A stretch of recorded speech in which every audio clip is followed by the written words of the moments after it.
Hey everybody, welcome back to my channel. This is MrsTroubleshoot, and today I just wanted to do a speed build video showcasing my modern cube house. This house has 2 bedrooms and 1 bathroom. It is built on a 30 by 20 lot. There is a small pond with a bird bath in the front yard, which I love, and the back has a pool and a jacuzzi. So first things first, I wanted to apologize for being gone so long. It's been months since I've uploaded last, and there's been a lot going on. I've had festivals to attend, there were holidays that came up, and honestly it has been hard trying to find the motivation to play this game, especially when we don't have a gallery. A lot of the time I like to build and then I'd love to share my builds, but then I can't. So it was kind of discouraging to build at all, knowing I couldn't share any of it yet. But recently, approximately 2 weeks ago, they announced that consoles will finally be getting in the gallery, and it's going to be cross-platform, which means that PS4 players will be able to download creations from Xbox players, and Xbox players will be able to download creations from PC players, and the PC players get to download creations from both Xbox and PS4 players. So we all get to share with each other, which I think is quite amazing. I was not expecting that whatsoever. I thought we would all get our own separate galleries and it would just be kind of a exclusive type deal, like, oh well, if you are on this platform you can only download from people with the same platform, which probably definitely would have been a headache. So I'm really proud of the team for thinking of doing that, because I wasn't even expecting them to do that. It's set to be released early 2020. They didn't give any specific dates, but I did see a tweet today from one of the sim gurus saying that they were doing maintenance on the gallery, which is actually something they do all the time, like routine maintenance, but he said they're starting the year off right by doing maintenance. So the way that he worded the tweet made me think, oh, they're getting PCs ready to cross-platform share on the gallery with consoles. I'll try to see if I can find the tweet and put it up here on screen, but how it was worded made me think that that's what he was alluding to, so I'm so excited! We get the gallery, you guys! Gone are the days of getting builds from the library and it just says Maxis, or I don't know what it says. I think it says by Maxis, even though, you know, it's probably by somebody else. It doesn't have any of the information. It just says by the Maxis community, I believe. You guys know what I'm talking about. Given that the gallery is due to be released this month, I think it appropriate to share what my origin ID is going to be. So if you want to find me on the gallery, look up origin ID MrsTroubleshoot, capitalize the M and capitalize the T. You can also find me through the hashtag MrsTroubleshoot. I will see what else we can do when it finally releases. While we will be getting the gallery, I'm not certain that it'll be exactly the way it works for PC. Maybe we'll have entirely different controls and search criteria. I'm not sure, but from the few videos that I did see about the gallery, you can search people by their origin ID, obviously, and you can also search by hashtags. So I'm coming up with some custom hashtags that you can find my creations with. I encourage you all to do the same. If you have an origin account, well, that's another thing. Like, I don't know if it's going to be connected to our origin account, because I have mine and I set up everything, so I don't know if that's all going to connect. Hopefully it does. I would imagine, because it's going to be cross-platform, why wouldn't they? That's probably going to be a requirement, because you have to be a certain age to be on the gallery. So maybe it's going to be a requirement that you set up your account online. I don't know, maybe do that ahead of time. I could be wrong, but come up with your origin ID ahead of time, what hashtags you're going to use to let people find your stuff, or if you're just going to be somebody who's mostly downloading, be on the lookout. You still might need an account anyway. Once the gallery is released, I plan on doing a very detailed tutorial on how to use it and navigate and find creations or upload your own. I've been doing a lot of research independently, although I'm not sure if everything I've learned will apply in the console gallery. So here's hoping that the gallery will be exactly the same for us as it is for them. Okay, that's enough about the gallery. Sorry, I'm just really excited and I'm looking forward to finally being able to share all of my creations and my ideas. I feel like I'm not just building to put it in a void now, if that makes sense. I would also love to start showcasing my viewers' builds on my channel. Like maybe every month I could promote your builds in my videos and then we can really see the talent that we have in the console community. Because I've been seeing a ton of comments on social media where people have been perpetuating the idea that console players cannot build and that only the PC community has talented builders, and that simply isn't true. I have seen so many great creations from console builders and they are just as capable of building amazing things, and I really look forward to acknowledging that fact on my channel. And if we honestly get down to it in terms of building difficulty, even though we have mouse and keyboard support now, a lot of builders are still building with a controller. A controller! Do you know how hard that is?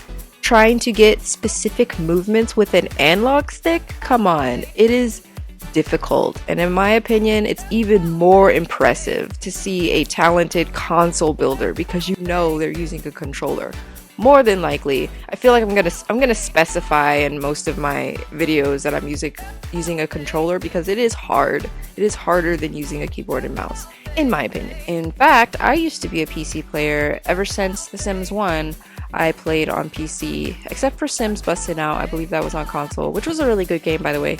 But I was a PC player, and it came to the point where my computer couldn't handle the specifications or the requirements for the Sims 4 game. So I was really grateful when it came out on console, and of course it was difficult to learn the controls, but once I got used to it, I was really happy to have it on console and not have to worry about my system requirements because, you know, the PS4 can handle it and it looks just as good as the PC game.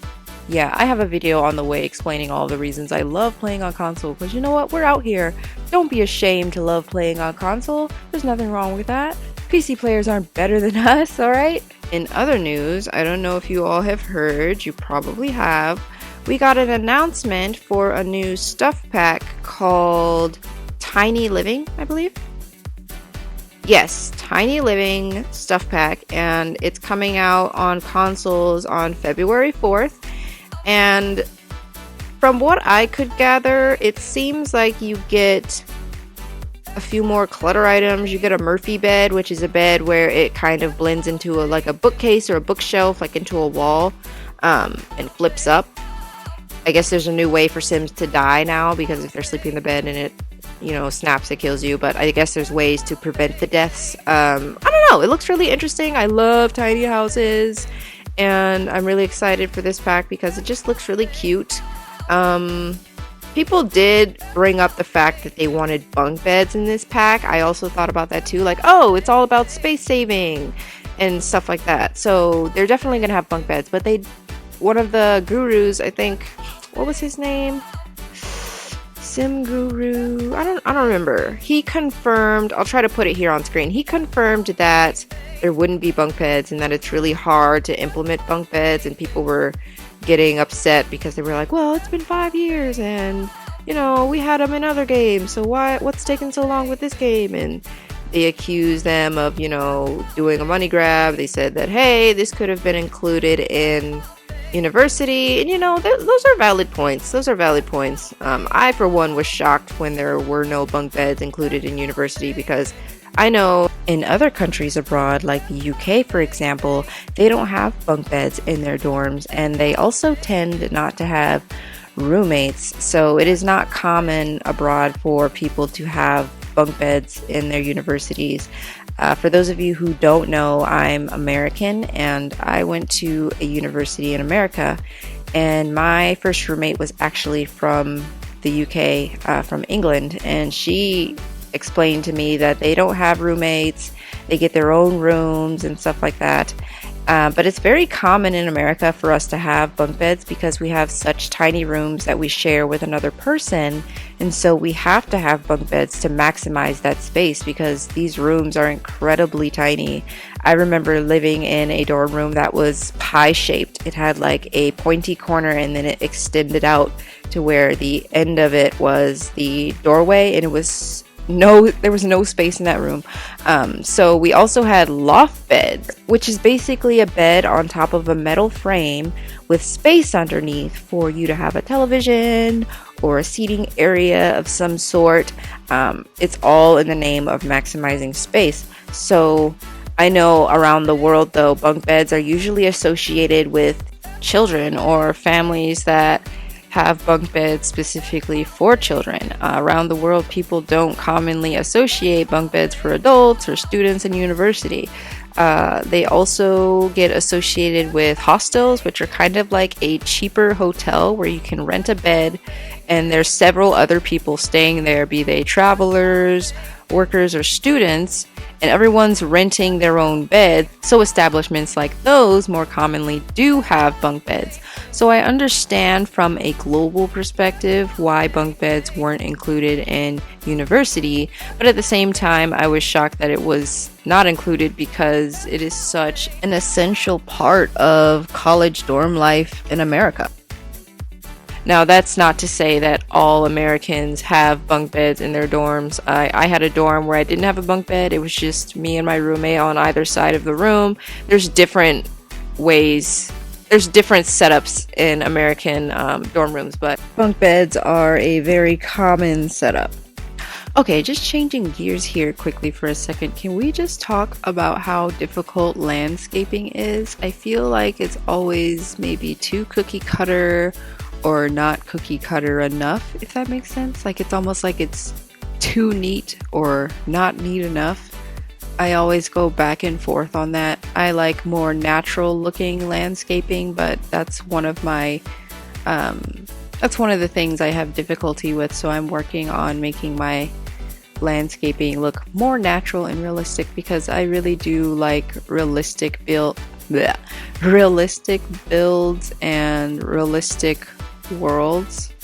Overall though, I'm happy with the landscaping I did on this build. I even add a pond in the front later and I really liked that. I'm trying to get better with the terrain tool as well.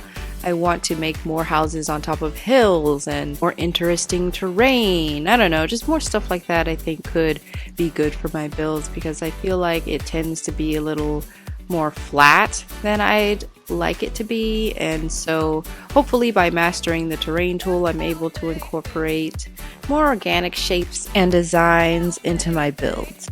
And I don't see this a lot, but I wanted to add this address sign in the front of the house that tells you which house number you're at, and I really love it because I feel like it makes the build look that much more realistic.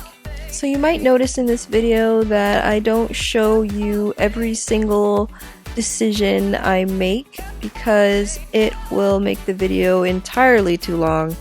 So I had to splice it to save time. In reality, when I'm building, I'm very indecisive. I switch between a different wallpaper or fence maybe 3 or 4 times. I switch between the plants, and it's a really hard time for me to decide basically, and I don't necessarily think it's important to capture every single bit of that on film. Also, there are the times when I'm just placing bushes like you see here. You don't need to see me place every single bush individually. We can kind of skip ahead and speed that up. Like you get the gist. You don't need to see every single placement, I feel like. So that's the reason for that. I'm also trying to work on building in one area before moving to another area. I have the bad habit of building on the exterior and then moving on to the interior and then back to the exterior and then back to the interior, or I'm working on the bedroom that I'll stop working on the bedroom and I'll go back to the living room, back to the kitchen. I blame that on my indecisiveness as well. While I am building in one area, I suddenly think of an idea for the other area and then I kind of come back to it. So I apologize if my videos seem to bounce all over the place. And I'm going to try to include pools less often in my builds so that I really learn how to work with landscaping and improve that ability instead of just plopping a pool there so I don't have to do any landscape work, you know what I mean? I feel like I use pools for that reason when I can't think of anything else that could possibly go there. So yeah, I'm gonna try to do that a little less and rely more on my creativity to make backyards without pools. And I have nothing against swimming. I mean, I love swimming. I really enjoy it. But I feel like just plopping a random pool in the backyard is really predictable. If I am gonna incorporate pools in my builds, I'll at least make it an interesting shape or something, or I'll try to work on putting it on a platform. I've seen some YouTubers do that, so I'd like to do something more like that, but just a regular pool, it's kind of boring in my opinion. And moving on to the kitchen, I'm actually really proud of how this turned out. It looks really amazing in the final shots. I love how big it is. I love big kitchens. I love the big island. I think it turned out really well. I tried for a more open concept, I guess I want to say. I didn't want walls blocking the kitchen off. I wanted you to be able to see the kitchen from all angles in the hallway and from the living room. So that's why I put a half wall in and then an archway instead of a door. I really like the color palette for this kitchen. I believe that the counters, I got them from Jungle Adventure. They're called the Salvadorada counters, I believe. Really nice, love them. I also love these lights that you get with the fitness stuff pack. Speaking of fitness stuff, that is definitely one of my top 5 packs. It has so many great furniture pieces in it. I love it. And you know what? I may do a video where I rank all of my favorite packs from greatest to worst. I've seen a few videos of other people doing it and they never have the same packs that I love at the top. I feel like there's so many packs out there that don't get the love they deserve because of, like, maybe there's not certain features or something like that. For me, what makes and breaks a pack are the items. I could care less about Create-A-Sim. I used to be a person that cared a lot about Create-A-Sim back when I played on PC, but that's because I had CC. Without CC, I can focus on the building, and I have no use for Create-A-Sim, honestly. So for me, the build items make or break it. So I feel like if I did a video, I'd be talking about it from that perspective more so than gameplay features and Create-A-Sim. So really quickly, I just wanted to explain what's happening on this counter. I'm placing so many flowers so that I can get one that breaks from the grid that I can place in the middle. The game doesn't let you put flowers or objects in the middle of counters or sometimes in the middle of coffee tables because there's a grid on everything and it's trying to snap everything to the grid. So essentially, I'm trying to break out of that by forcing it to go where I need it to go. And in order to do that, you have to place so many objects in that area that it takes up all possible grid space. And then you're free to move the object that you have left over anywhere that you want. And you saw me doing that with the paper towels earlier on the sink. Same concept. There's a grid all over the place, and once all that space is taken up, the item has nowhere else to go, so you can move it wherever you want. And once you have the item placed, you can remove all of the other excess items. Trying to use free placement while placing on a table, a counter, or a coffee table is futile because the grid will not allow it and it will force the item to snap to one of the available grid areas. So the easiest way is to just place as many items as you can to use up all the grid space and trick the system into thinking it's placed, and then that's when you place your final item and delete everything else. Sorry for the lengthy explanation there. I just get a lot of comments confused as to why I'm placing multiples in an area, And it's just me essentially trying to trick the game into letting me place things where I need them to go. If you are interested in learning more about this and how to get items on certain surfaces the way you want without having to worry about it snapping to the grid, I have a full video about this on my channel. I'll put a card up above here. It's entitled Sims 4 PS4 Free Placement Tips Difficult Surfaces Tutorial. And for 10 minutes I go into detail about how you can do this with different scenarios so that you know what to do if you want to place items in a certain area. Okay, so I think we've spent more than enough time in this video talking about free placement. We're just about finished with the house. I'm just trying to add a few more clutter items. I really love clutter. I wish we had more. I feel like it makes the game look that much more realistic when you have clutter. And at least with cheats like bb.show hidden objects and the new cheat we got, bb.show live edit objects, we have access to more clutter items. And if you guys are unaware, we did get a new cheat a few months back with the recent update, and it's called bb.show live edit objects, and we have a slew of new items to choose from. I do have a video discussing this cheat on my channel. It is more so about the cars that we get, but I show you how to activate the cheat and find the items. There's been a lot of confusion around that, so if you want to learn how to do that, please check out the video on my channel entitled Sims 4 PS4 New Cars. Alright, we're in the home stretch. Let's move on to the bedrooms. I'm not really sure what happened here. I lost a lot of footage that I recorded of me doing the bedrooms and the bathrooms. I really don't know what happened. I think I explained this in another video. When you're recording your screen on PlayStation, if you press the home button and go back to the home menu, you essentially lose all your footage in the middle of recording. So that is most likely what happened. I get really tired while I'm recording these and building a house while recording, and I guess sometimes I'll forget that I'm recording and press the home button to check the time or something like that. And when I record myself building, it's never all in one sitting. It's spread out across several days. So I have a lot of footage, like hours worth, to edit and sort through. So it's easy for things to get lost in the shuffle. And when I'm in the middle of editing, I'm like, oh wait, where's my footage of me doing the bedroom and the bathroom? Oh well, whatever. I'm moving on. That kind of thing. I needed to fill the space, so I decided to put this grill here, but I was really disappointed that I couldn't fit a decent table there. I couldn't fit any of the round ones there either. So it was either the grill or just this random seating area, so I decided to go with the grill.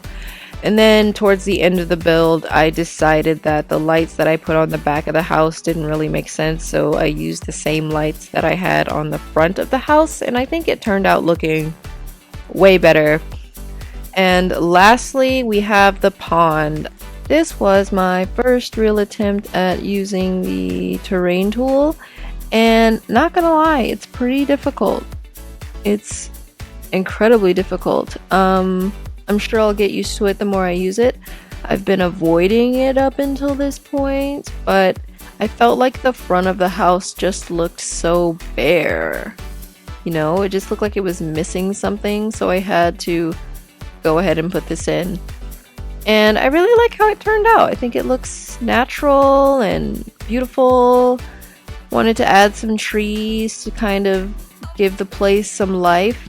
Once I get a lot more comfortable with using the terrain tool myself, I'll make a detailed tutorial for you guys on how to use it on PS4 and all of the tips and tricks that I learned along the way. And if you want to know how to find the green grass plot that I'm using under this tree, first you need to activate the cheat bb.show live edit objects, and then you need to search for the word green in the search bar, and you'll have access to all of those green grass plots that they added to the game.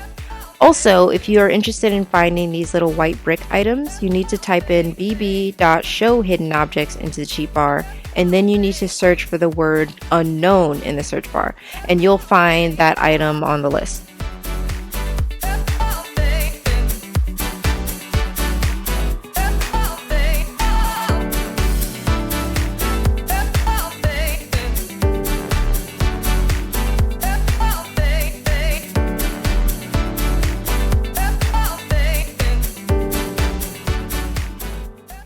and it is finally done. So I did want to change up a little bit how I do the ending of my speed build videos. I really like this way better because, I don't know, it's a little less boring in my opinion. I really wish console had the cinematic camera that the PC players get, where they can put a camera in one point and then another point and then make it kind of like go around. I wish we had that, but we don't. So I'm gonna see if I can ask one of the gurus if they can add that, because it would be nice to have different camera angles in my builds that I can work with instead of just going forward and backwards and side to side. Anyways, I really hope you all enjoyed this speed build video. Thank you so much for supporting my channel and watching my content. Thank you for the comments. Thank you for 2,000 subscribers. I really appreciate it. I couldn't have gotten here without all of you watching and supporting. I'm glad to be a part of this community, and I look forward to bringing you more content this year. Thank you so much for watching and supporting the channel, and I'll see you all in my next video. Bye!